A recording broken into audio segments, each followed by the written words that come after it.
முத்தமிழ் அறிஞருடைய சத்தான சாதனைகளை ரொம்ப அருமையாக காட்சிப்படுத்தி இருக்கிறாங்க. அது இந்த அரங்கத்தினுடைய உழைப்பு, அதனுடைய வெற்றி எல்லாம் மாண்புமிகு அமைச்சர் தம்பி சேகர் பாபு அவர்களை தான் சேரும். அவருடைய 14 வயதுல கலைஞர் அவர்களுடைய வாழ்க்கை வரலாறு பிறந்ததிலிருந்து ஆரம்பிச்சு அவருடைய முதல் போராட்டமே இந்தி ஒழிப்பும் பெண்களுக்கான விடுதலை போராட்டம் தான்.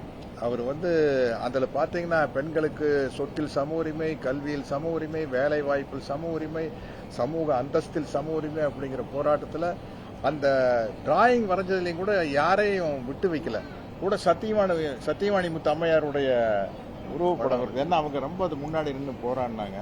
அதுலேருந்து ஆரம்பிச்சு அந்த காட்சிப்படுத்தின விதத்தில் இன்னைக்கு நவீன விஞ்ஞானத்தில் அந்த வெர்ச்சுவல் ரியாலிட்டின்னு சொல்ற விஆர் பண்ணது அது நீங்க எல்லாம் பார்த்துட்டீங்களா என்னன்னு தெரியல.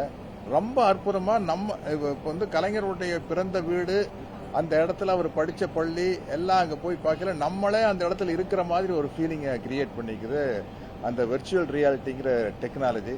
அப்படி கொண்டு கலைஞருடைய மறைவு வரை, அதன் பிறகு இந்த திராவிட மாடல் ஆட்சியை தற்போதைய முதலமைச்சர், தமிழ்நாடு முதலமைச்சர் தளபதி ஸ்டாலின் அவர்கள் எவ்வளவு அற்புதமா தொடர்ந்து கொண்டிருக்கிறார் அப்படிங்கிறதுக்கு மிக அழகான சான்றுகளை வச்சிருக்காங்க. அதுக்கு மிக அழகான சான்று எதுன்னா 40க்கு 40 தான்.